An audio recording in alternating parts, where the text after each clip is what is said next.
আসসালামু আলাইকুম, সবাই কেমন আছেন? আমিও আলহামদুলিল্লাহ ভালো আছি। ভালো থাকার কারণটা হচ্ছে মন খারাপ ছিল, তো এরকম একটা পরিবেশে আসার পর মনটা একদমই ভালো হয়ে গেছে। পরিবেশ আর ওয়েদার অসম্ভব সুন্দর, আপনাদেরকে আমি বুঝাতে পারবো না কতটা ভালো লাগতেছে। এত মেঘলা মেঘলা ওয়েদার থাকবে আমি চিন্তাও করতে পারিনি।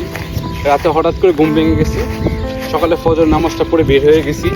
ভাবলাম যে একটু আমি এমনি হাতুড়ি গিয়ে বসে থাকি, ভাবলাম যে আজকে হাতুড়ি জেলে যাবো না, একটু 100 ফিট ঘুরে আসি।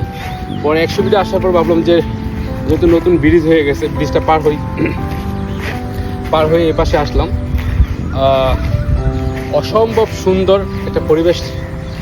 এখন থেকে মাঝে মাঝে এখানে আসবো, ভিডিও বানাবো, আপনাদের সাথে শেয়ার করব। তো আমার কাছে অনেক ভালো লাগছে। আপনারা চলে আসতে পারেন। এটা হচ্ছে নতুন বাজার থেকে 100 ফিট রোড, দেন ব্রিজটা পার হলেই নাওরা বাজার বলে, এটা নাওরা গ্রাম বলে। খুবই সুন্দর। এই যে আপনার নদীর পাশ ধরে হেঁটে যাচ্ছি, কতটা